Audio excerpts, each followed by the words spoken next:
विठ्ठल नामाचा महिमा आणि थोरवी मोठी आहे. विठुरायाचे काही मंत्र प्रभावी असल्याचे सांगितले जाते. महाराष्ट्र तसेच अर्ध कर्नाटकातील कोट्यावधी भाविकांचे आराध्य दैवत आणि महाराष्ट्रातील भागवत धर्म हा संप्रदाय म्हणून ख्यातकीर्त असलेल्या वारकरी संप्रदायाचे उत्पाद्य दैवत म्हणजे विठ्ठल. हे दैवत विठ्ठल, पांडुरंग, पंढरीनाथ अशा अन्य नावांनी प्रसिद्ध आहे. आषाढ महिन्याच्या एकादशीला पंढरपूरमध्ये वैष्णवांचा मेळा असतो. आषाढी वारीला भारतीय संस्कृती आणि परंपरांमध्ये वेगळे महत्त्व आहे. बुधवार 17 जुलै 2024 रोजी आषाढी एकादशी आहे. आषाढी एकादशीला देवशयनी एकादशी म्हणतात. या दिवशी लाखो वारकरी पंढरपुरात जाऊन विठुरायाचे दर्शन घेतात.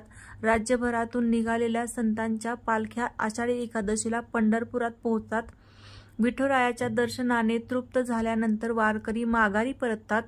विठ्ठलापासून विठोबा हे नाव प्रचारात आले.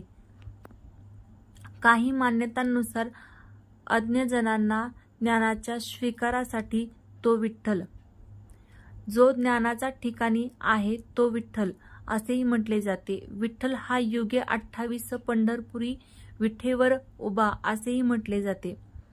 कलयुगात नामसाधना, नामस्मरण, नामाचा जप याला सर्वाधिक महत्त्व असल्याचे सांगितले जाते.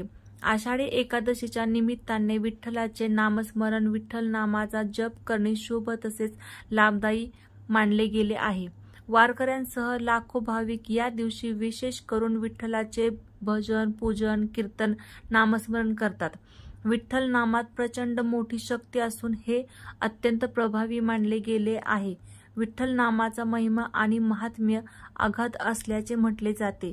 काही तज्ञांनी मानण्यानुसार विठ्ठलाचे वर्णन एक महासमन्वय असा केल्याचे सांगितले गेले आहे. विठ्ठलाच्या नामाबाबत जगद्गुरू संतश्रेष्ठ तुकाराम महाराज म्हणतात की, विठ्ठल विठ्ठल मंत्र सोपा, करी पापा निर्मूळ, भाग्यवंता छंद मनी, कोड कानी ऐकत. विठ्ठल हे दैवत भोळे, चाड काळे न धरावी, तुका म्हणे बलते याती, विठ्ठल चिती तो धन. विठ्ठलाचा गायत्री मंत्र असा आहे: ओम भक्तवरदाय विघ्नमहे, पांडुरंगाय धीमहि, तन्नो कृष्ण प्रचोदयात. तुळशीचा गायत्री मंत्र आहे: ओम तुळशीदेवेच विद्यमहे, विष्णुप्रियाये ची धीमहि, तन्नो कृष्ण प्रचोदयात. हरि ओम विठ्ठलाय नमः. जय जय रामकृष्ण हरी. विठ्ठल विठ्ठल जय हरी.